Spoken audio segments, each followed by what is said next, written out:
I'm John Fitch. Man, since the beginning of time, has wondered about the stars and the planets. Our neighbor planet Mars has intrigued the imagination of artists and writers. Some people think there is life on Mars. I see a vast network of channels crisscrossing the planet. Obviously the work of intelligent Martians. The simplicity and symmetry cannot... It will be possible with larger telescopes to see cities on Mars, to detect navies in its harbors. The inhabitants of Mars are vast, cool, and unsympathetic intellects, looking across space at the planet Earth with envious eyes. Are they planning an invasion? We've been looking at Mars the way artists and writers imagine it. A planet of jungles and deserts, inhabited by monsters, and of course, beautiful women. Well, I'm happy to say that they are wrong. Mars is far more mysterious than that, and far more surprising. Of all the planets in our solar system, Mars has always held the most fascination. There is no longer hope of little green men. But the question of whether microbial Martian life might have once, or still might exist, remains. This is the story of the first pioneering missions to reach Mars, and how each encounter resulted in surprise, dismay, or delight for those who first took us there. Each time we got more data, each time we got closer, that image was completely obsolete. That's still going on. That's the amazing thing. The changing face of Mars. Beginnings of the space age. Next.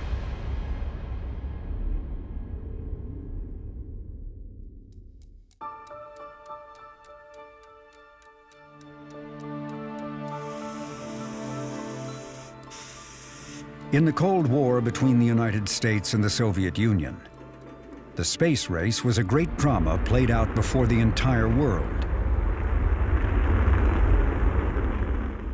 At the beginning, the Soviets, with their powerful rockets, were far ahead.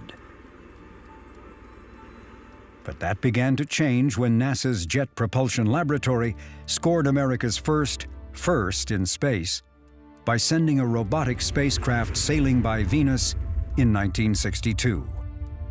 And in those days, intense Cold War rivalry, you were dealing with things that had military implications. And so countries of the world were trying to say, well, who's going to win this? Who's going to be the dominant military power? And so we had a lot at stake. It wasn't just trying to get a satellite. The name of the game was Beat the Russians. The space race was very real and very tangible here at JPL. We knew that our job was to get there first and get there best. And now JPL was aiming for Mars, as were the Soviets. In June of 1963, Mariner project manager Jack James announced results of the latest Russian attempt to reach the Red Planet. Today, the USSR spacecraft Mars 1 made its encounter with Mars, dead as a doornail. The Soviets have made at least 7 launches to Venus and Mars, none of which have succeeded. You are better than they are.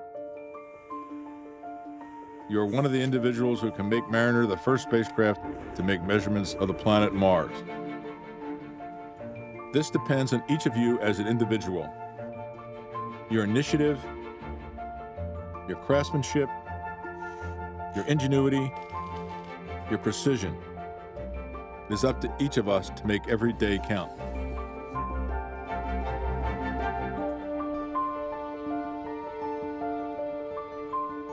What Jack James' memo did not say was how hard it would be to reach Mars. Although JPL's Mariner 2 had been first to reach another planet, the spacecraft had barely survived the 3.5-month journey to Venus. Traveling to Mars would take almost twice as long. And nearer to home, 5 attempts in a row by JPL spacecraft just to crash land on the moon had failed. The first thing we'll have to do is organize a team the best we can get. We're going to have to come up with a spacecraft design that will perform for at least 250 days outside the orbit of Earth and out to the orbit of Mars. The first challenge was just getting there. What you did once you got there was kind of frosting on the cake. It was like climbing Mount Everest and planting a flag. It's not planting the flag that's important. It was just getting there. The United States took great pride in having been first to Venus. It was an accomplishment widely acclaimed, from the Rose Parade to the White House. But the achievement did not automatically give JPL a green light to proceed on to Mars. The lab had to compete against a proposal by NASA's Goddard Space Flight Center in Maryland. Goddard wanted to land on the Martian surface. JPL's more cautious proposal was to replicate their success at Venus, launching 2 identical spacecraft to fly by Mars, with hopes that at least one would make it there. Ultimately, the choice was made for NASA when it became clear that the rocket the Goddard proposal required would not be available. Still, JPL's more conservative approach did not mean easy. Just reaching Mars was an enormous challenge. And JPL's mission to Venus had been with just a souped-up version of a spacecraft built only to reach the Moon.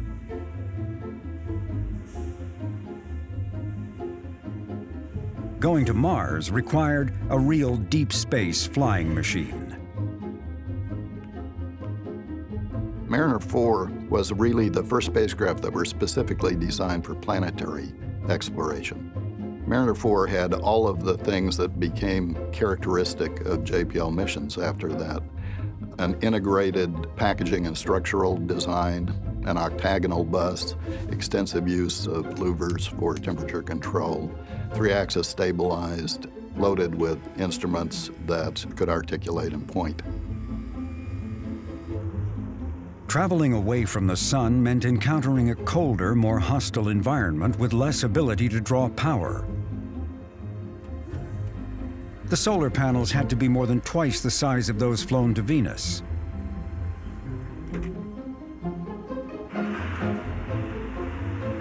For the first time, the Earth could not be used for establishing the spacecraft's orientation, known as attitude control. Instead, these spacecraft would have to fly by sighting a star. The spacecraft will roll, permitting the star sensor to search for Canopus. Once sighted, the gas jets will keep it locked on. It may be a very difficult operation, which will have to be backed up by ground command. Because distances were far greater, communications links arrayed around the world had to be strengthened. What came to be known as the Deep Space Network. Stations are so located that a spacecraft in deep space will be in direct line-of-sight contact with at least one of the stations continuously. Above all, there was a very basic engineering concern. How long could a spacecraft withstand the harsh environment of space? For one thing, instead of a 3-day mission, we were talking about a mission that was going to be 8 or 9 months.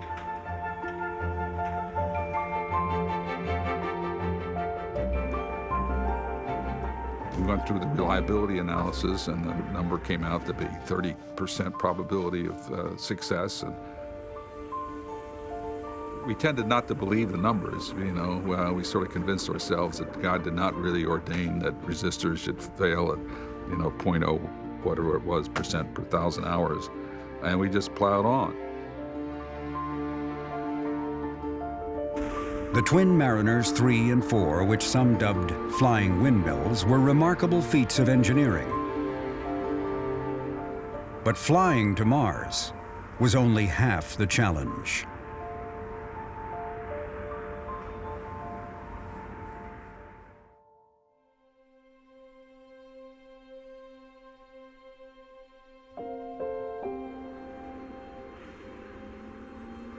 Just reaching Mars would be an accomplishment in itself.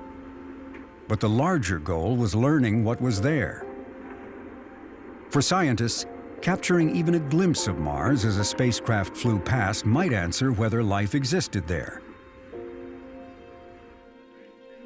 It was a question very much on the mind of Caltech geologist Bruce Murray.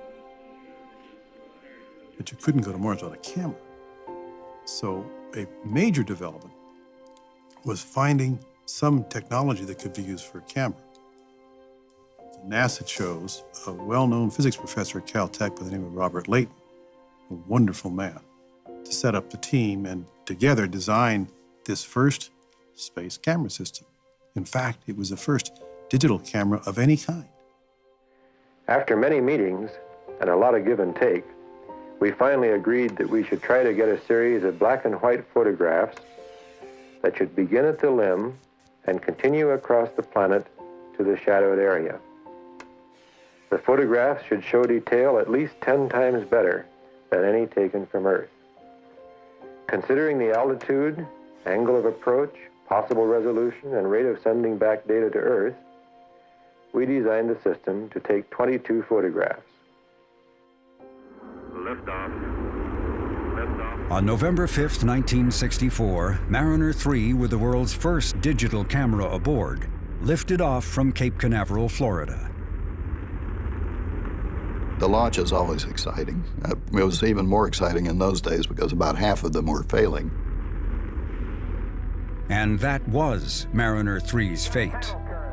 Within an hour of launch, telemetry showed that the mission was in serious trouble. For some unknown reason, the spacecraft's solar panels were not drawing power. It had enough energy to escape the Earth, but not anywhere near enough to get to Mars. So it only lasted as long as the batteries could last. It lasted a few hours. It was kind of devastating news, but we were, to be honest, we were getting kind of used to that in those days. The launch of Mariner 4 was now delayed while engineers worked against the alignment of the planets to understand what had gone wrong. There were 3 weeks until Mariner 4 had to be launched because of this geometry between the Earth and Mars meant that you had to catch this window in time. So in that 3 weeks, JPL and the contractor figured out what had caused that failure. The problem was tracked down to the nose fairing.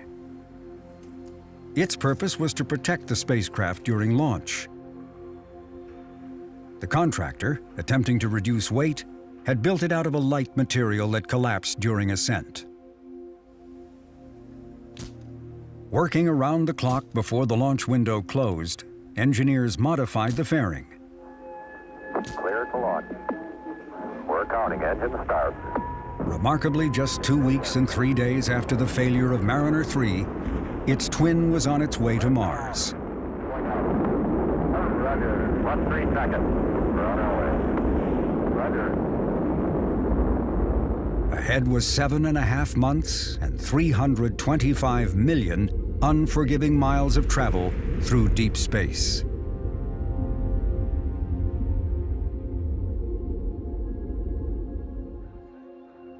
During the cruise, Jack James turned over the operation of the mission to Dan Schneiderman. He had been the spacecraft system manager for the mission to Venus. Schneiderman grew up on a chicken farm in Bakersfield, California. In World War II, he had worked in radar in the Aleutian Islands. Following the war, he used the GI Bill to get a degree in engineering. Then he got a job designing electric guitars. Unimpressed with the music most of them made, he quit and found his way to JPL. He was a real character. And later in years, you know, I used to say, I would say in a group of people, I owe Dan everything I ever learned, I owe to Dan, or something like that. And he would get mortified. He would say, oh, Sonny, please don't say that. You know. He would wax philosophical. He liked to draw analogies, you know. I can remember him talking about resolution, what you can see with a camera. It's interesting to look at things and look at them as you get closer. For example, if you go far away from, let's say, if you were an angel or something like that there, and you floated high above Southern California, you look down, you might see a greenery. See? And then you lower your altitude a little bit, and this greenery becomes patchy greenery. In other words, what looked to be homogeneous all of a sudden becomes random. Okay? You come lower, and all of a sudden what you're seeing is a single forest. So what was random becomes homogeneous again. He was a worrywart, didn't sleep well. And he would say that the project is like a log floating down a river. All the people working on the project are ants crawling around this log, and the project manager is an ant at the front of the log, telling all the other ants to pull right, to avoid those rapids up ahead, or to pull left. And of course, whatever the ants do doesn't make a damn bit of difference. The log is going to go where the river takes it.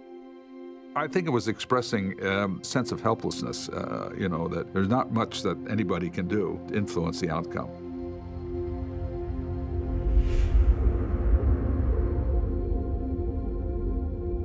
Mariner 4's journey to Mars was relatively uneventful. The spacecraft at times had difficulty locating the star Canopus. That caused nervous moments when contact was sometimes lost.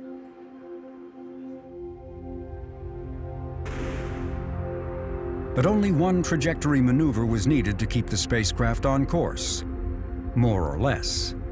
In the beginning, when I first started, I was the trajectory engineer, so it was my job to design the flight path that would take the spacecraft from here to Mars. The Mariner 4 trajectory, as it leaves the Earth and goes to Mars, will be approximately an elliptical orbit about the Sun. We had not been to Mars with the spacecraft before, and as we were approaching the planet the last couple of hours, we realized that our estimates of the orbit were beginning to change significantly. In fact, we ended up missing by about 5,000 or 6,000 miles from where we'd aimed, which by today's standards is abysmal, but by those standards was actually not bad. The last hour to half hour before occultation was a wild scramble of trying to run orbits, trying to get the last data, trying to get on the phone and call Goldstone and tell him what time to turn on the tape recorders. It was a wild scramble. This is Mariner Control Center at JPL. Mariner 4 is currently being tracked by Station 51, Johannesburg. The spacecraft is 134.217 million miles from Earth and 50,142 miles from Mars. As the spacecraft neared Mars, everyone knew this would be an historic moment. And a white-knuckled one. A flyby of Mars meant a single pass and no second chances.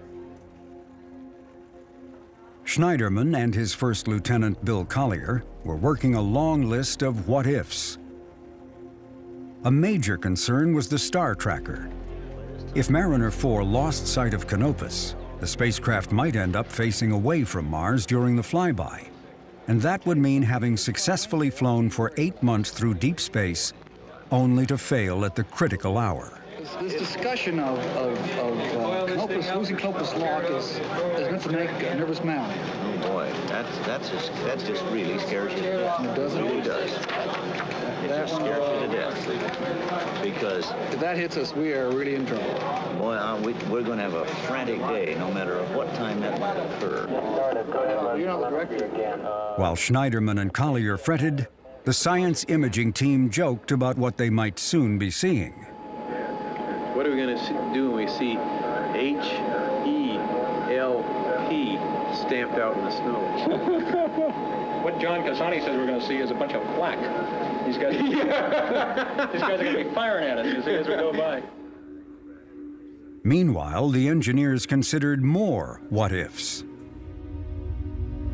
One was the spacecraft's primitive computer. It would be in control during the flyby. But if something went wrong, the computer had no backup plan. Should engineers leave well enough alone, or send up a new set of commands? That carried its own risk.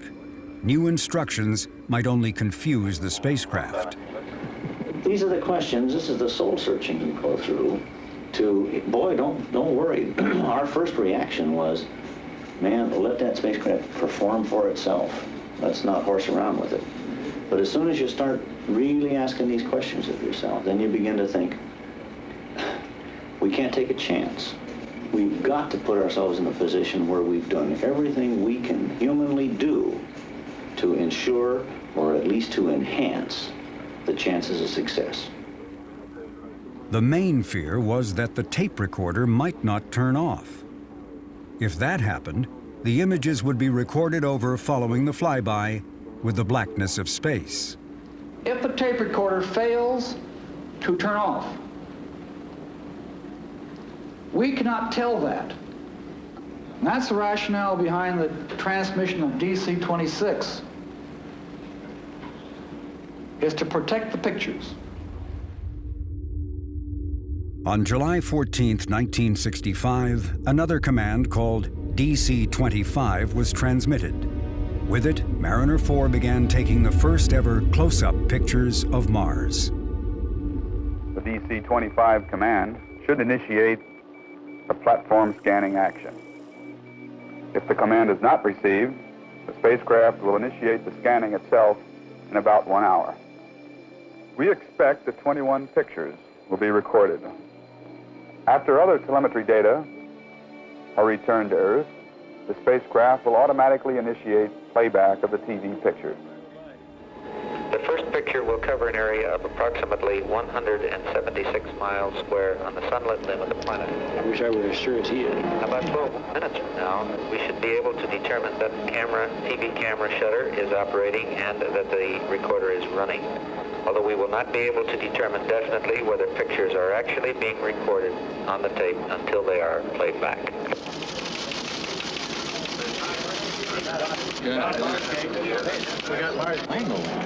It's time for 26 to go. 26 was DC-26, the command for the recorder to stop taking pictures. There it is. The system had worked. The picture was recorded on board the spacecraft. That was a big deal. Gee, it's not safe to say that's the only thing, because we're really subject to just say everything is okay. almost anything could occur. Okay, good. I'm going to go get some lunch here. I hope in about another 15 or 20 minutes. I just hope nothing unusual happens. I hope it keeps right on being just as easy as it's been so Yeah, that's what I want to do. Later, Mariner 4 transmitted back a conflicting message. The tape recorder might not have worked as expected. There were some extra events that came back via telemetry. And if you read those events in a certain way, it said the tape recorder had stopped recording. And that caused great panic among the management here. Yeah, what about the tape recorder? Well, the tape recorder, the answers that I got late here is that we got a normal first end of tape and a normal second end of tape, and it appeared as though that the second end of tape switched the data encoder to mode 2, just as it is supposed to. But the answer here, the last I heard there, was that there was some funny business in the first 10 picture recording. That TV system, which should have turned the tape recorder on and off, may have failed to turn it off. And the tape runs through faster. And that was exactly the reason we sent this command 26, was to save as many pictures as we could on the tape. But we don't know for sure it's happening. The actual time of transmission of DC-26. Mariner 4 carried other science instruments. And those measurements were programmed to be transmitted back first. Only later would the pictures come, if there were any. The data came back extremely slowly from deep space, went into the Goldstone tracking antenna out in the middle of the Mojave Desert, and came to JPL by teletype. It's that slow. Click, click, click, click, click. Chunka, chunka, chunka, chunka. The data playback rate was only 8 1/3 bits per second, which is, as Jack James, the project manager at one time said, it was a slow Morse code. And so it would take hours to get each individual picture back. So it was going to be days before you got all the data back. 8 days, in fact. This did not sit well when announced to the restless press assembled at JPL. The performance of the spacecraft during the picture-taking sequence was not precisely as predicted. There were some anomalies, and we have attempted in this short period of time to diagnose these anomalies. We are still optimistic that we did indeed take some pictures. always said that we cannot determine whether or not these pictures have been taken, even the system performed correctly, until tomorrow morning, when the picture playback sequence will be initiated. And this was a time when life on Mars and Mars was a very exciting thing. There were only 3 major networks in those good old days. They were all sitting in Von Karman Auditorium, getting very restless. They came to get their story, and they kept saying, "Where are the pictures?" "Well, they're working on it." And so they began to get pretty nasty, demanding that this is the public's money, these are public statements, which is true. Why can't we see them? Well, the answer was there wasn't much to see. Difficulties in this business is that it's such a difficult game that your experience really tells you that almost anything abnormal usually spells disaster. After what seemed an eternity, Mariner 4 began transmitting back images, assuming that was what was actually stored on the tape recorder. The pictures were to come back in the form of 1s and 0s, each number representing a shade of gray. The first numbers transmitted corresponded to black, as was expected. So, they may be all black, but we got some there.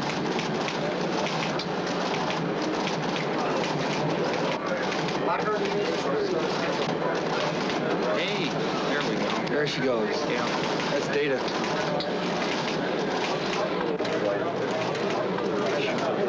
Based on your preliminary analysis of this data, can you describe what you see on Mars? Yes, it's there. Okay, that wasn't a fair. Well, Congratulations to you both, as a matter of fact. let's see what the picture looks like now. Yeah. Oh, boy.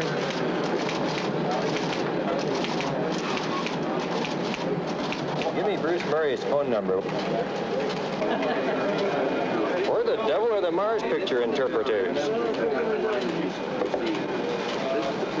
Yeah. Data's coming in, boy. What are you doing in bed? You didn't, huh? Well, the numbers are coming in hot off the line. First, well, yeah, okay. Shave, at least. The processing of images was far too slow for some. Desperate to see Mars, engineers took matters, or in this case numbers, into their own hands. 2 or 3 of us who had worked on the tape recorder came up with these schemes of how to try to sketch out the data in real time as it came in. And it was kind of a contest. And the one that won was essentially our adding machine paper tapes tacked to a wall. And that's the one that allowed us to kind of look at the data in real time. And we created an image that way on paper faster than they could reconstruct the picture in a computer. That first picture was from us engineers trying to figure out if the tape recorder was working because our bosses were saying, "What do we tell the press?" That's where the big pressure was. And at the point where some people noticed we were starting to put a picture together, they put a guy in charge of security to keep people away from the door. But people kept wandering in, so the word was spreading.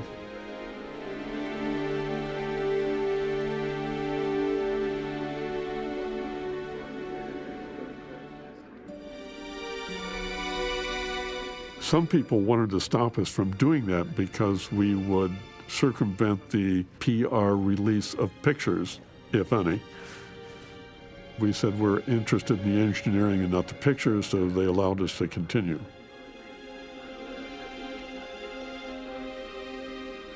We then had enough fans collecting, and our immediate bosses said, "Keep going." Kids are dancing. See it. Is this the first time you've seen that? No kidding. Hey, that's gorgeous. As you know, the more formal processing of these pictures is taking place.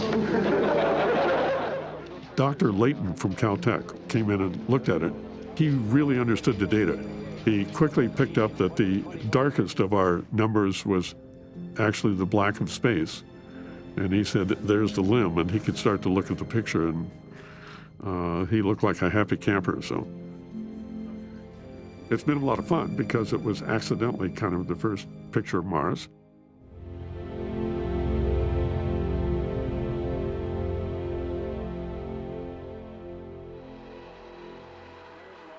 Eventually, the first real close-up picture of Mars was processed.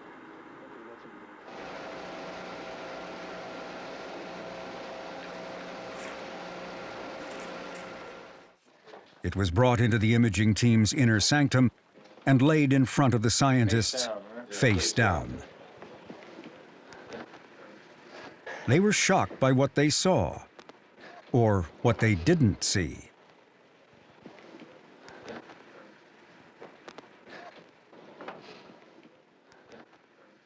Everything was kind of very secretive.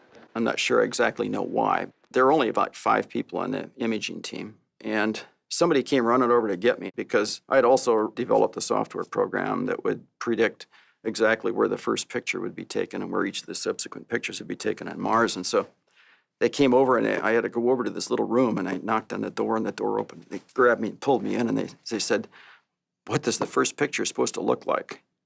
And I said, "Well, I don't know." But they said, no, I mean, is it going to be on the planet or off the planet? And I said, well, it should be about on the limb. It should be about half on and half off. Oh, good, thanks, goodbye. Out the door I went.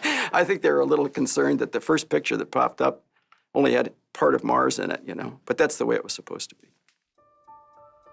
The lay public was very interested in the photography that was coming back from the planets, which had been just points of light, and now we were discovering that they were worlds in their own right. For a while, the WAG said JPL stood for Just Pictures Laboratory, because imaging was such an integral part of most of our missions.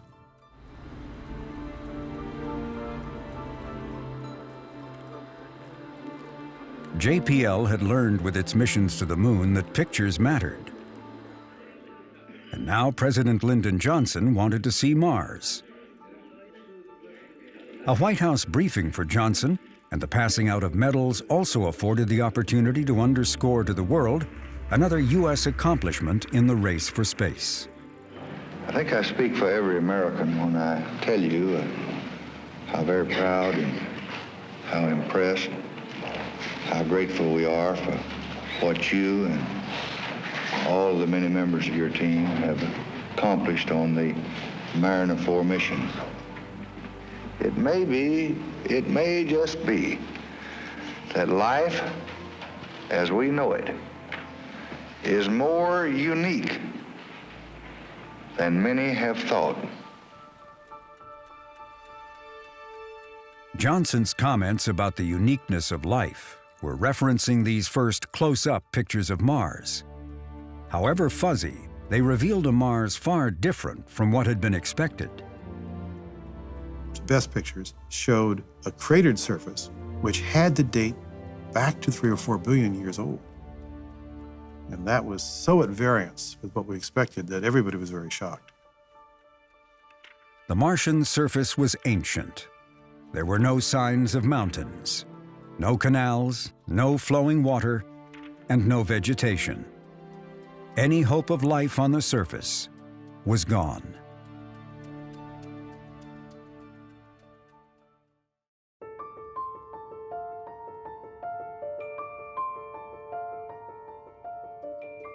At the beginning of the space race, JPL had proposed to NASA an ambitious plan to send an armada of spacecraft sweeping across the solar system.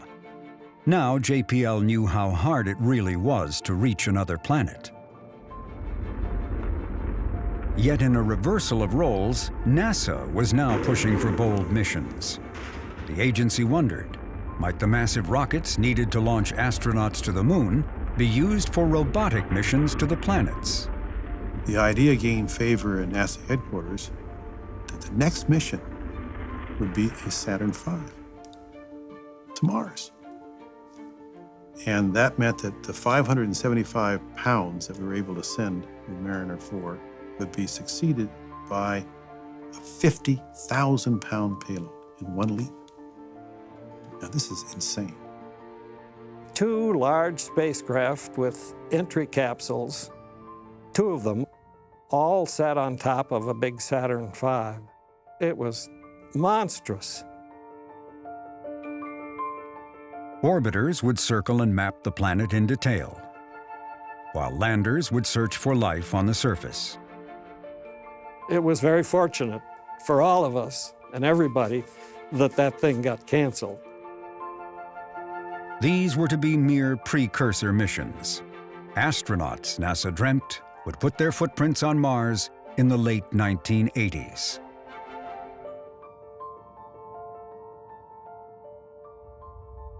In 1969, two mariners numbered 6 and 7 managed to survive their launches.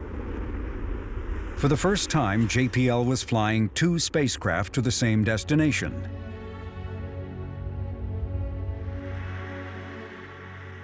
The Soviet Union had the same idea, but both of their missions failed during launch.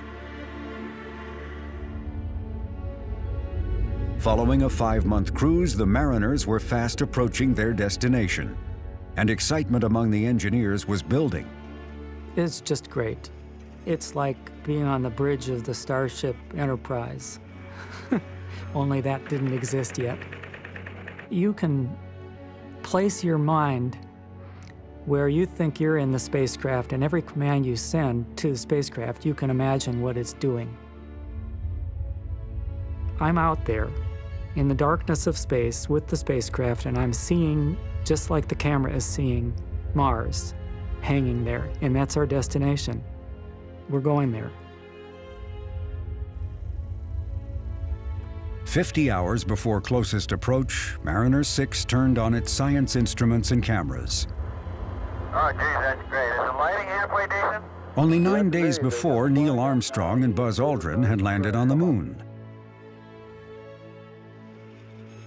But in Pasadena, there was no time to celebrate. Mariner 6 was already beaming back data. And following right behind was Mariner 7. Advances in technology had greatly improved the turnaround time for pictures. Instead of sitting in a back room, Robert Layton was now at a TV console, offering to the world instant reactions as images of Mars reached Earth. I see the picture developing here. So here's our first view of Mars since Mariner 4. I see some interesting light areas near the upper limb. There are some bright areas near the afternoon limb, the upper limb of the planet, as you see them on the screen there. Compared with pictures, a science instrument on board the spacecraft called an infrared spectrometer was easily overlooked by the public. Its purpose was to measure the chemical makeup of the Martian atmosphere. With this instrument, it might be possible to detect evidence of life, if it existed, in the form of methane. On Earth, this organic compound can be produced by microorganisms. Finding methane on Mars would be a scientific discovery carrying tremendous implications. But there was a conflict. The TV cameras and the infrared spectrometer were mounted on the same scanning platform, which meant both had to be pointed in the same direction. Scientists were at odds about where and when to aim. The value judgment in this, and also for 7, is what indeed you see in the dark side. As you point out, none of you have seen it. You don't know. So that could be the most exciting thing of all. If there's an elevation difference, this could be the most exciting, and that's the place where we'll get the best information on both flights. I think you failed to appreciate the point I was trying to make, is that you're costing us 8 pictures on the bright side of 7. Oh, come on. Just a minute. Listen, hear me out. Just a minute. Hear me out, please. Because the argument is canonically the same kind of argument. You don't know what you're going to see. Bob is unimpressed with what you're going to see there. I am too. I was unimpressed with what we saw last night, but I think you had to look. Just a minute. Let me I think the issue that now is opened is whether you should look again. Just because you know a distant encounter, you don't see it, but you're going to want to look again. May I finish, please? My point? We haven't got much time. This debate was an early example of what would become a classic dilemma for scientists. Multiple instruments on a spacecraft often meant conflicting desires. And not every hope could be fulfilled, especially with flyby missions lasting only a few hours.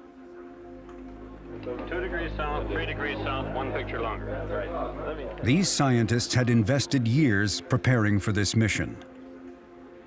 For some, their professional careers were at stake.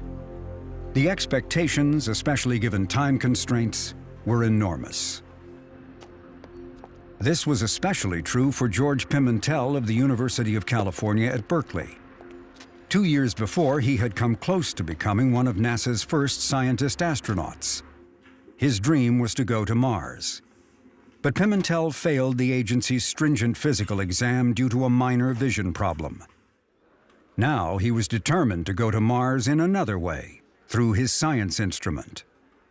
A maverick, Pimentel had already clashed with JPL engineers over technical standards.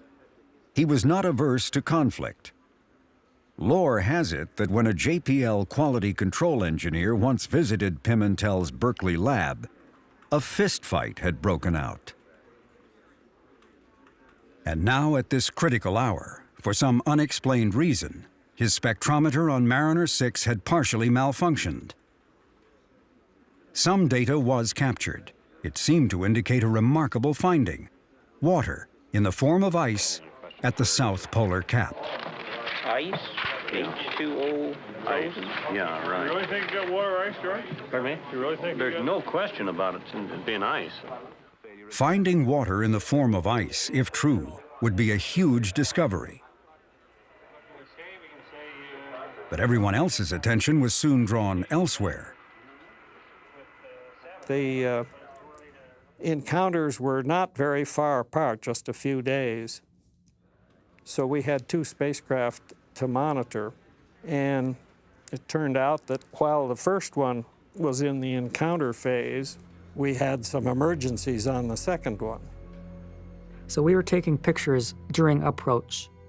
We were in the middle of our approach sequence, and somebody says, "Hey, Mariner 7 disappeared." Without data, we're kind of a little bit blind. When contact was reestablished, engineers were stunned to find that something had caused Mariner 7 to go cartwheeling through space. But what? Just stand by and keep looking, and 11, if you see a signal, call it out, and we'll see what we can do. I don't want to discourage you, but they may not see it because of degraded noise temperature. Amazingly, engineers managed to regain control of the crippled spacecraft.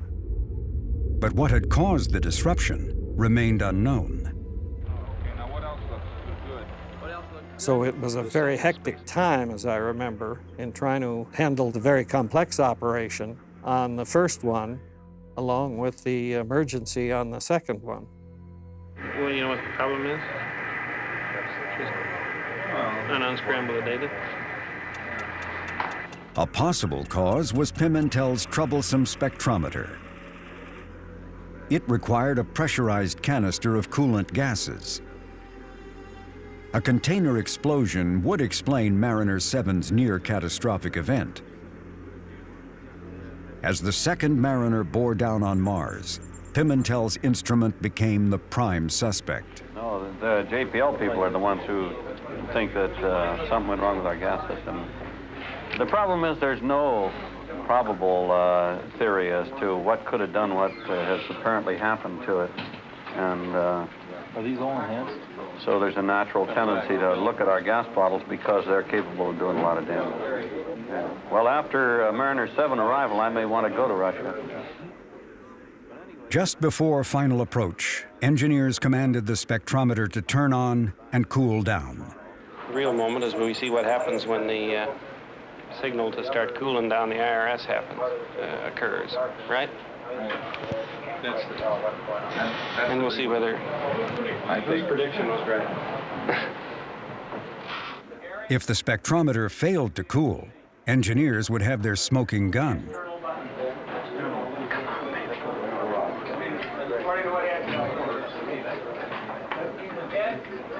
It's time. It's past now. You got to hear DC 49.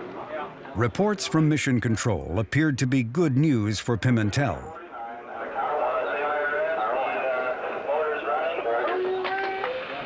number one. It is running. It is running. That's big news. That's the squibs got current. Got current? No. Well, he said the event. It's just the logic is correct. We do not see significant effects on the cycles as we would not expect. We would expect to see disturbances. And you do not. Correct? We do not. if what? That's the F2 change out of control. You mean they think it didn't, the bottles didn't go? That fact, F2 control reports no effect from the pyro event. That's not nice. That's what's known as bad news. Yeah. If we don't hear something in a couple of minutes, we've had it.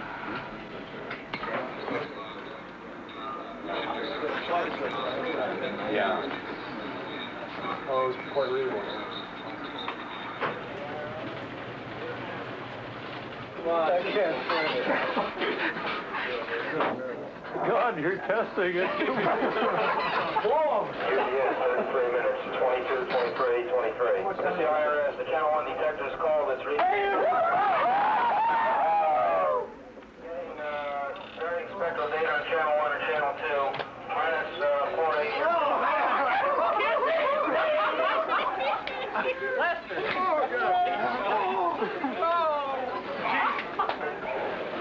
Wait a minute, till I get break.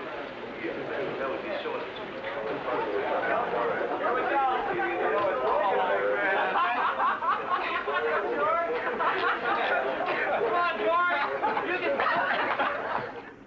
While a relieved Pimentel celebrated his instrument's innocence, Leighton continued sharing aloud possibilities about what he was seeing. What a view, huh? What a view. Say. Incidentally, I think a view like that must convince one that that deposit on the polar cap must be more than a fraction of a millimeter or Was the southern polar cap made of water, as Pimentel's instrument had indicated? Or were these layers of carbon dioxide, dry ice? For anyone hoping to find life on Mars, water was the preferred answer. We'll be back tomorrow at 5. Pimentel, with data in his hands, departed for home to pore over the measurements. Later from Berkeley, he took part in a conference call in preparation for a press briefing. A teasing Pimentel hinted of a blockbuster announcement. I'm curious, was that a hint that you think you're seeing something organic? Oh, yeah. You think you are? You say you're curious or furious? Curious. Well, sure, that's our optimistic hope right now. Organics meant the possibility of life on Mars. Quiet down there. Quiet up here. What are the wavelengths of your organic bands? You'll see tomorrow, Don. You don't want to tell us now. Right. I can say you can just picture the planet teeming with life. That's supposed to be a joke. Yeah, I know. Pimentel's teasing left the others not only in the dark, but deeply puzzled. All the other science results pointed to an entirely different conclusion. And at the JPL press conference, one scientist after another presented a picture of a barren, lifeless Mars. Until the last speaker. We were up, Dr. Herr and I, almost all night last night with our computer trying to analyze our data, and I'm telling you the results as our instrument indicates. And insofar as we may later prove to have to retract something or not, that's the nature of science. I'm telling you what our data indicate. We are confident that we have detected gaseous methane and gaseous ammonia on Mars. Being confident of having found methane was all but another way of saying there was evidence of life on Mars. But Pimentel was not done. His instrument also pointed to that key ingredient needed for life, water. Our data are consistent with and suggest that the polar cap is composed of water ice and probably not solid CO2. In the region near the edge of the polar cap, polar ice provides a reservoir of water. The solid carbon dioxide cloud provides protection from ultraviolet radiation, a region certainly deserving further exploration.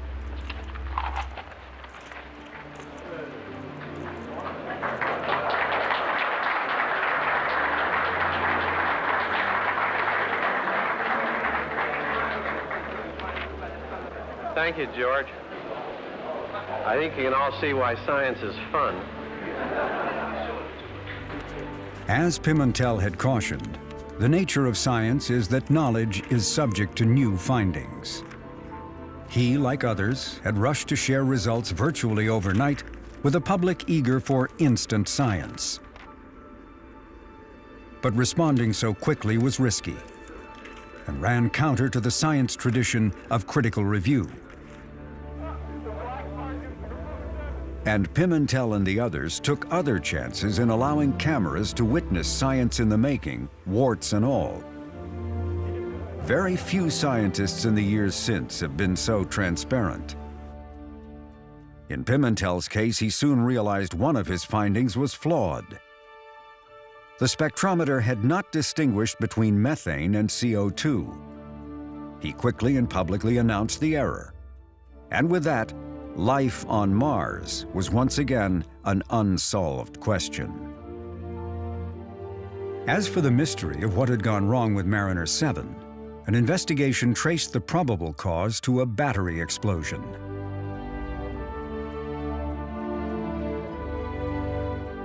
Mariners 6 and 7 had imaged nearly 20% of Mars. Piece by piece, the planet was beginning to be known. The ice caps were made of water ice, not carbon dioxide. The most discouraging discovery for those hoping to find life was learning that the sun's lethal radiation was reaching all the way to the Martian surface. And once again, there were images of craters, but for some reason, not everywhere. Mars seemed deserving of another look, and more so than anyone realized. By sheer chance, the paths of the twin mariners had not taken them in sight of two gigantic geological features, the largest of their kind in the entire solar system.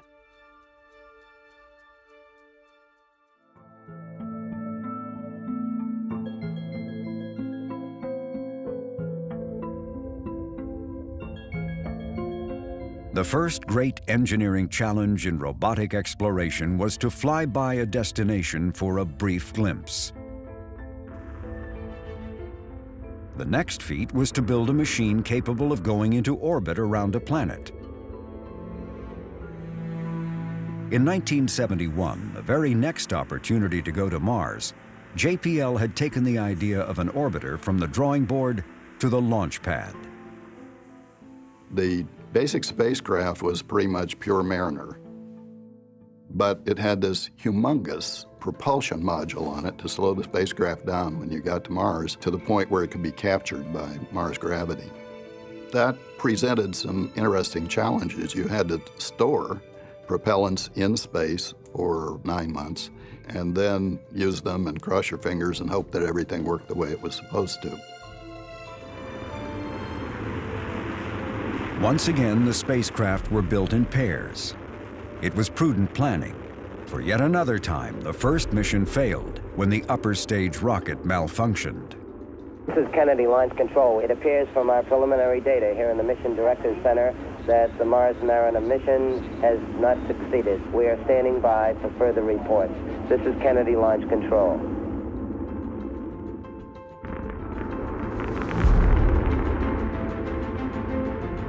Mariner 9 had better fortune and smoother sailing to Mars. And this mission was not flying alone. Just behind it were two Soviet probes. These spacecraft were orbiters too, and the Soviets were raising the stakes. Hitchhiking aboard each spacecraft were landers equipped with a TV camera, science instruments, and a small shoebox-sized rover. All was well with all three spacecraft as they neared the halfway point of their journey. But then Mars itself began behaving in unusual ways. We were going to arrive in November, and in about August, the Earth-based astronomers said something funny is going on at Mars, and within a week or two, there was a global dust storm on Mars. You know, when you normally look at Mars, you can see lots of dark and light features and so forth through a telescope. It looked like a billiard ball. We were now at August. We were like 2.5 months before encounter. You know, we didn't know what to do.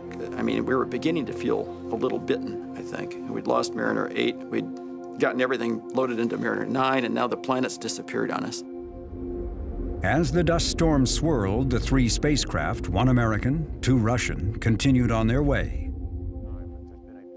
On the evening before Mariner arrived at Mars, Bruce Murray arranged a symposium at Caltech. Called Mars and the Mind of Man, the panel featured scientist Carl Sagan, journalist Walter Sullivan, and science fiction writers Arthur C. Clarke and Ray Bradbury. Murray labeled himself the realist of the group, the one doubtful that Martian life might exist. So I became, in these debates within the scientific community and sometimes in the public community, the bad guy, the black hat. Man as a human species has been guilty of wishful thinking collectively, that we wanted to be like the Earth, and that this is a very deep-seated desire to find another place where we can make another start, or it could be somehow habitable. And it's been very, very hard to face up to the facts which have emerged and have been emerging for some time, that it really isn't that way, that it is just wishful thinking. If Murray was the realist, a buoyant Bradbury was a jubilant optimist with a poetic message. I don't know what in hell I'm doing here. I'm the least scientific of all the people up on the platform here today. A 10-year-old boy a few years ago ran up to me and said, "Mr. Bradbury?" I said, "Yes." He said, "That book of yours, The Martian Chronicles?" I said, "Yes." He says, "On page 92? I said, "Well," he says, "where you have the moons of Mars rising in the east?" I say, "Yes." He said, "No."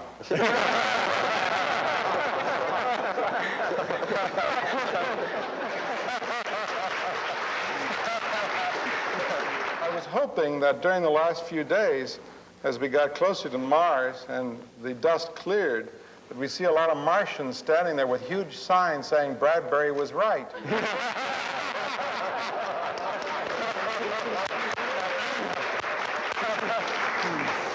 Or even Clark. And I have brought along today, I'm going to keep this short because I'd much rather listen to our scientific friends here today tell us about what's coming up this week. But every time I get a group of people together and have them trapped in a hall like this, I bring a poem, see? And you can't escape me. But luckily it's a short poem, but it sums up some of my feelings on why I love space travel, why I write science fiction, why I'm intrigued with what's going on this weekend on Mars. And part of this has my philosophy about space travel in it, and if you'll permit, I'll read it to you. It's very, very short.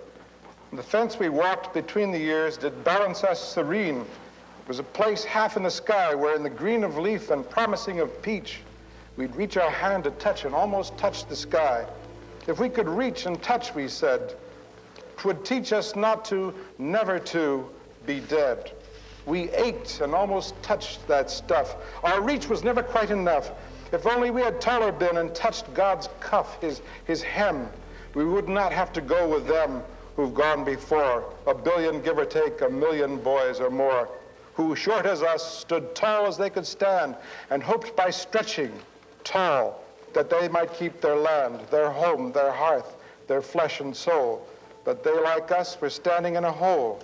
Oh, Thomas, will a race one day stand really tall across the void, across the universe and all, and measured out with rocket fire, at last put Adam's finger forth, as on the Sistine ceiling, and God's hand come down the other way to measure man and find him good and gift him with forever's day? I work for that. Short man, large dream. I send my rockets forth between my ears, hoping an inch of good is worth a pound of years.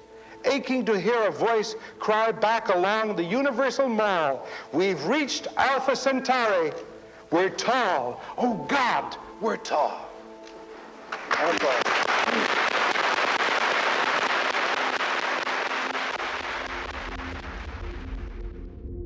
Mariner 9 became the first spacecraft ever to orbit another planet.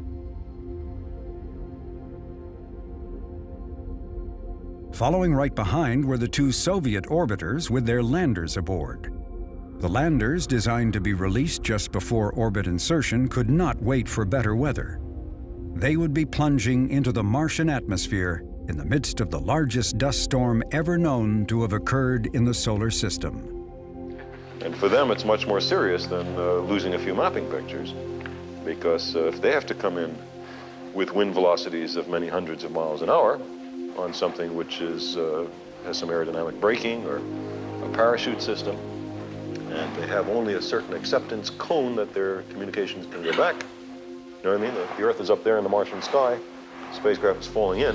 If you have strong winds and the thing is swinging like some pendulum or tilting over, then they potentially can have very serious problems. Carl Sagan proved correct about his concerns. Whether caused by the Martian winds or something else, the first Soviet lander crashed onto Mars after its parachute failed to open.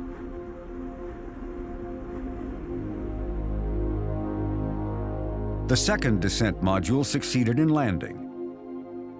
But less than 20 seconds after touchdown, the lander went silent and was not heard from again. The tiny rover on board never had a chance to move even an inch. But the lander did manage to transmit 79 scan lines of video. Some consider this the first image, however incomplete, from the surface of Mars.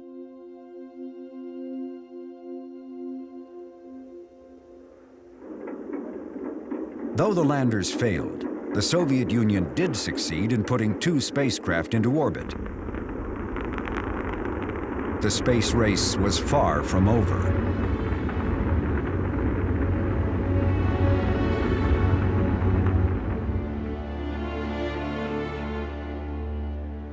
Eventually, the dust storm that had draped Mars subsided.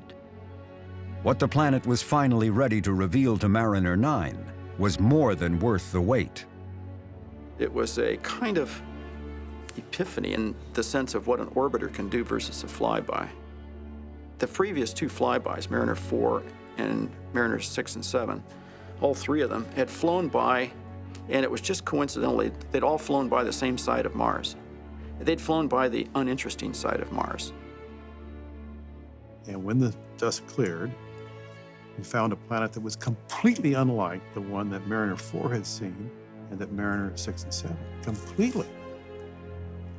And so this planet, which we had labeled as like the moon, suddenly looked like the Earth, except in gigantic relief.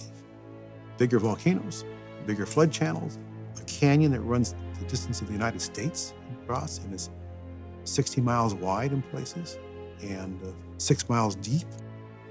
The Grand Canyon of Arizona would fit in as one little tributary off the side. So we got really zapped because not only was it Earth-like, but everything was larger than the Earth. So that left us bewildered geologically, but the people who were interested in life on Mars were ecstatic because clearly there had been an aqueous phase in this planet's history. Mars had yet again revealed itself in a very different way. It was now known to be a geologically dynamic planet, forcing Murray to reconsider whether life on Mars might still be possible. The consequence of discovering these huge channels in this larger-than-life Earth-like planet out there was to renew hopes that there really is life there and that the original dream, going back to telescope days, could be realized. Now there was yet a new reason to go back. Not to fly by or orbit, but to land and search for life.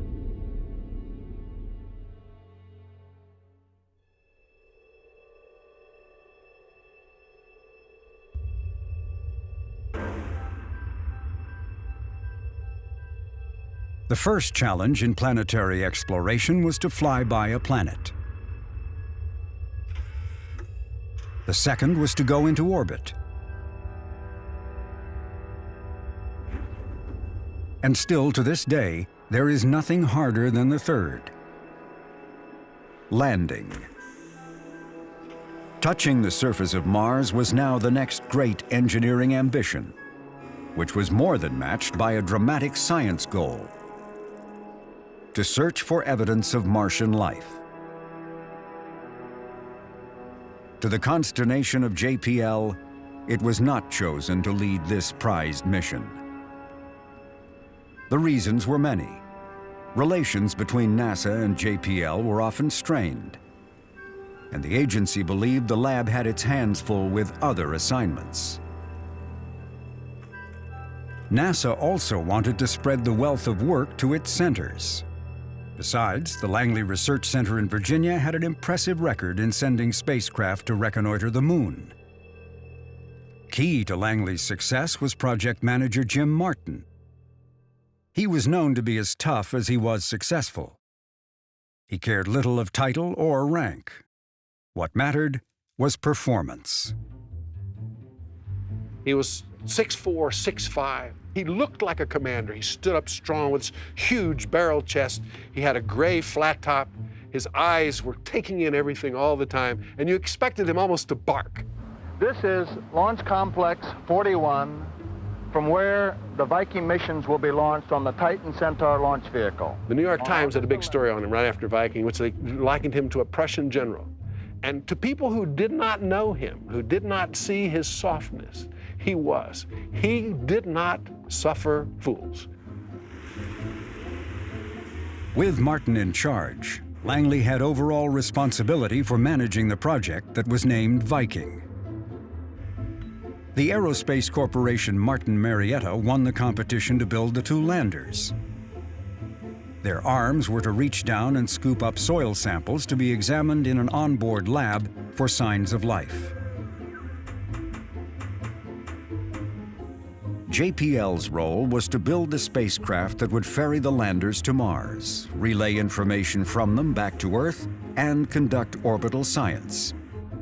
Given the lab's expertise in navigation and communications, operations would also be conducted out of JPL's mission control.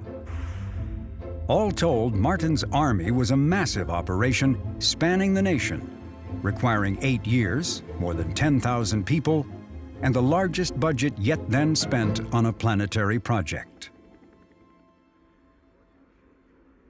The team that actually flew the mission was a badgeless team. Our badges said Viking. They did not say the Martin Marietta Corporation, NASA Langley, the Jet Propulsion Laboratory, or any of the many subcontractors. There was an allegiance throughout the team to Viking. Martin took a special liking to Gentry Lee, a young Martin Marietta engineer whose style of dress and length of hair ran counter to the culture of his employer. I was 28 years old.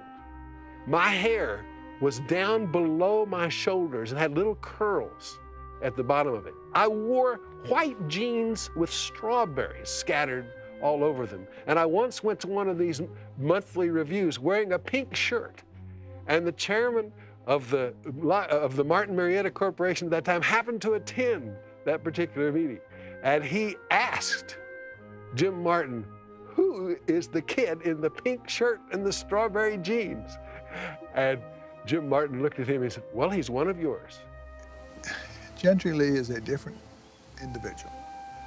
One of his big bosses told him his hair was too long and he'd never get any place with long hair. Gentry was a guy that could decide for himself how long his hair wanted to be. So as a result, he went to work for JPL. He's probably one of the brightest people I ever encountered. What we actually have to do, it's becoming clear as we learn more about Mars, is press all the way back to the beginning of time and go through the geological evolution, the atmospheric evolution, the interaction of the two. At somewhere different kinds of molecules form, and at somewhere they may become life and so forth. So that's the sort of thing, in general, that I'd hoped we would talk about. Well, I hope you'll be glad to know that for this complete survey of all of human knowledge, considering all of the planets, we have allowed you half an hour. Okay, and Martin made Lee a key player in the mission, assigning him the role of coordinating science analysis and mission planning. That meant leading the science team to consensus. It was like herding cats, one person said. Very smart, but very independent cats. I had all the scientists and all the mission analysts under me, and as I often tell people, I had 2 Nobel Prize winners and 4 who took me aside and explained why they should have won the Nobel Prize. It was quite a group. It was quite an adventure. There were other jobs Martin gave Lee, including running political interference. One assignment was explaining to a White House official, oblivious to planetary alignments, why delaying a launch to Mars required 2 years rather than 1. I get this guy who announces he's some big muck-a-muck in the White House, and he's clearly irritated. He says, if I want to take a bus to Alexandria and I want to delay for a year, I delay for a year. So why can't you go to Mars 1 year later? And I said, well, it's the way the planets are set up. And I don't think the president has the power to change that. There was quiet on the other end of the phone, and he says, are you a smart ass? In 1975, the 2 Vikings lifted off the launch pad. And just as the laws of physics dictated, 10 months later, they were nearing Mars. And having learned from the Soviet misfortunes with the dust storm, the Viking landers were designed to be released at the time of the mission's choosing, after going into orbit. Viking very cleverly is to carry the lander into orbit and not have to drop it for a period of more than a month. I mean, you see, Viking will be able to pick its places very nicely. Being able to choose not only where, but when to land offered a huge public relations opportunity. The 4th of July in 1976 would be the 200th anniversary of the Declaration of Independence. What could be better than to celebrate America's bicentennial than landing on Mars? That was the expectation. And as scheduled, Viking 1 went into orbit and began sending back images of the proposed landing site. What the pictures revealed was a shock. We got into orbit around Mars, everybody celebrated, and on the 3rd periapsis, we took photographs of our landing site. So the first time we spread out these photographs, we looked at where we had thought we were going to land a priori, and I remember Mike Carr and Carl Sagan and Hal Mazursky and Hugh Kiefer and I just eagerly sitting around the table looking at the pictures, and then I heard, uh-oh, that looks like an outflow of river channels, and there are going to be boulders there. And then Jim Martin strode up and said, and what does it look like? I said, looks bad. Looks bad? He turned to me. He said, plans A and B go into effect immediately. That began 18 days of what's the next option? What's the next option? That's not a good place to land. Where do we go now? What photographs are we going to take tomorrow? And finally, with that second Viking coming in, we were getting to the point where our nerves were strained. The hardest job of all this, though, was the job of telling President Ford that we were not going to land on July the 4th. So I looked at Jim, and I said, well, Jim, he said, I got it. First, of course, he had to call the NASA administrator who tried to talk him out of it. And Jim said, well, he said, I'm going to tell you something, sir. If we land there, I'm not responsible. There was quiet on the other end of the phone. He says, I'll call the president. Well, I am disappointed, as are many people, but yet we've always had in the back of our mind the fact that Mars might not cooperate, and I guess I would say it has not. It was not the only time that Martin would disappoint Washington. An hour before the landing, I received a phone call from the White House. We were in the middle of the lander checkout prior to separating the lander from the orbiter, and then prior, of course, to the lander's descent and subsequent landing. Jim was in his office, which was kind of a glass cage in the middle of the flight operations area. The voice on the other end of the line says, Mr. Martin? Yes. Mr. Martin, this is the White House calling. You tell President Ford, please, that I do not have any time to speak to him right now. We're in the middle of a lander checkout, and for him to call back in 3 hours. The administrator was sitting in my office at the time. He said, did you tell the White House you were too busy to talk to them? And I said, yes, because I am too busy. Right now is absolutely the wrong time. Look at everything that's going on. He said, well, I understand, but that's the White House. And I said, I'm sorry. You know, this job of getting the mission down on the surface is the most important thing in my mind. In 3 hours, President Ford called back.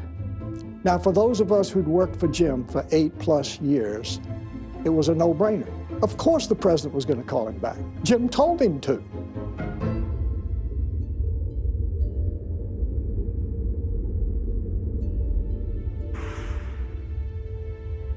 In the early morning hours of July 20th, 1976, the Viking 1 lander separated from the orbiter and began the descent to the Martian surface. We sense 0.05 Gs. Telecom lead, how's the SNR? High rate? SNR is holding very well. In the atmosphere now. All data dropped. Now you have to realize this was before anybody knew about onboard software, closed-loop guidance. It had to do a parachute. Auto fire. The chute has been deployed. Format 3 is in sync.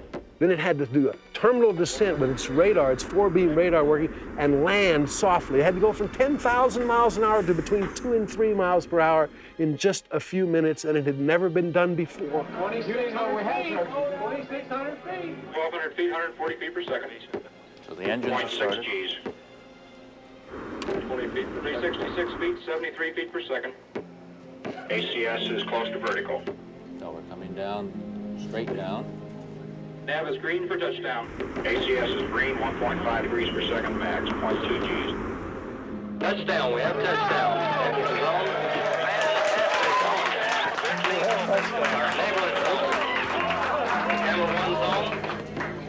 We're looking good. We knew it had sent the message. It had survived at least momentarily, but then we had to wait 40 minutes for the orbiter to play, return to the Earth, and play the lander data back. And there's the first piece of information coming in. A moment in every Viking's life that he or she will never forget is sitting with that television right in front of them and watching as the first lines came down. It came down line by line by line. Oh, more, a few rocks. Oh, that's beautiful.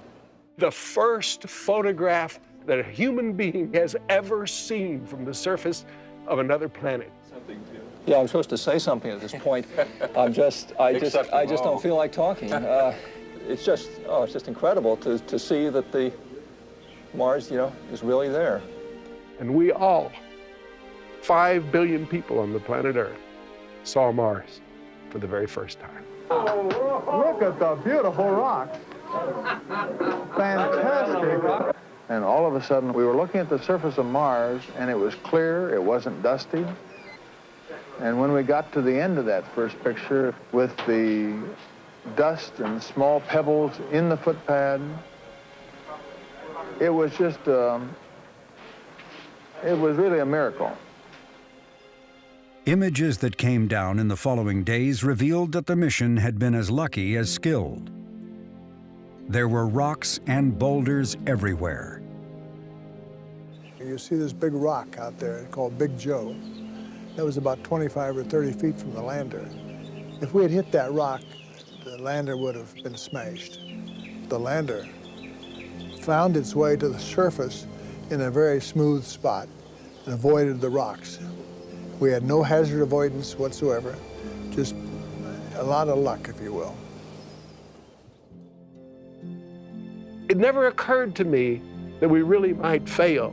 I got those butterflies in my stomach, but we didn't know then what we know now, which is how tough it really is to land on Mars. And the other thing we didn't know is that we were surrounded by the best and brightest engineers you could possibly find. The best and brightest from Martin Marietta, the prime contractor who built the lander. The best and brightest from the Jet Propulsion Laboratory, who built the orbiters. The best and brightest NASA had at NASA Langley and other places. They ran the mission, but mostly we had become a team. Jim Martin skillfully, over 5-6 years of time, picked the very best he could find in every spot. And so later on in life, we would look at each other and we'd say, my gosh, weren't the people on that project smart? And we didn't realize that this had all been orchestrated for us.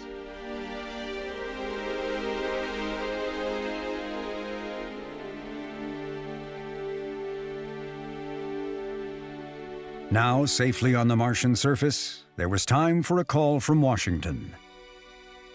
Hello, Mr. President. Jim Martin and myself are on the line. Nice to talk to you, Jim Martin. Thank you, sir. Congratulate Dr. Jim Fletcher, the administrator of NASA, and you, the Viking project coordinator, for the just wonderful and most remarkable success in this historic mission.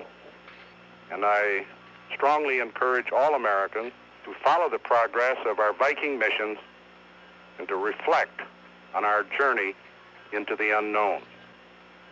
Do we have any plans for Viking 3, etc.? Mr. President, we're thinking very hard about that right now. I just got a big bunch of applause from our team here on that question. Well, I suspected that there might be approval among all of you for such a landing and such a project. And Well, Mr. President, the team is ready for Vikings 3, 4, 5, and 6. Well, give everybody my very best, will you? And let me express to each of you and all of the group my very best wishes for a great job. We're all very proud of you. We appreciate those kind words, Mr. President. Good luck. Mr. President. Bye. Goodbye. Thank you.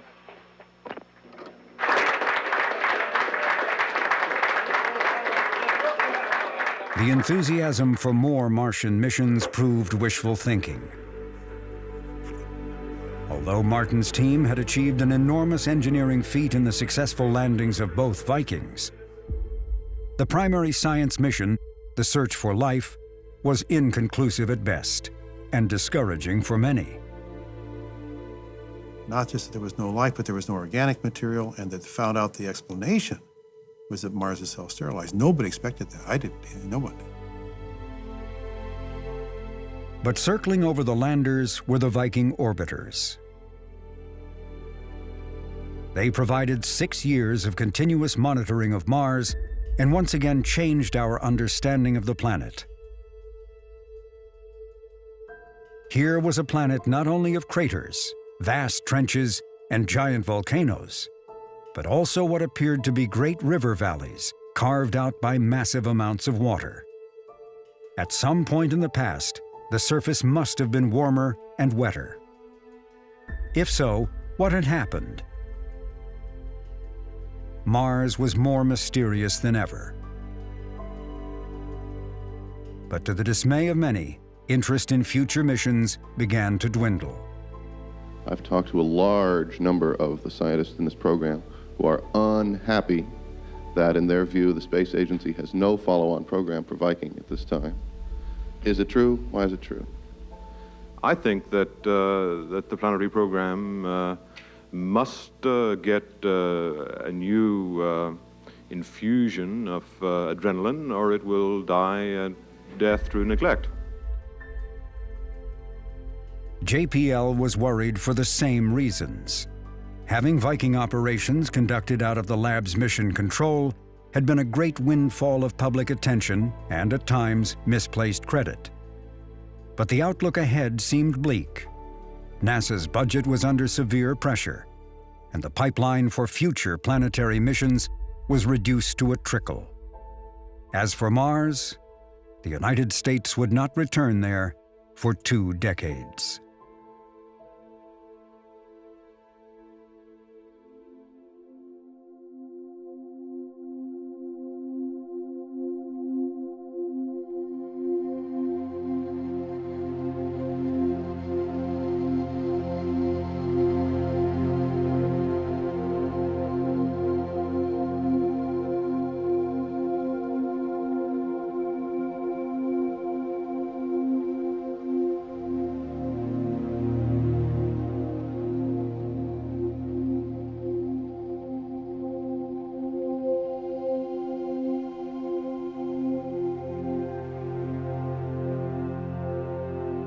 This is an example.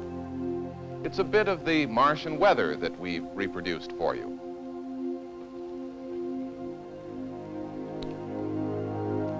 No, it isn't snow. It's a different kind of weather that scientists have predicted that we may find on Mars. This is the theory.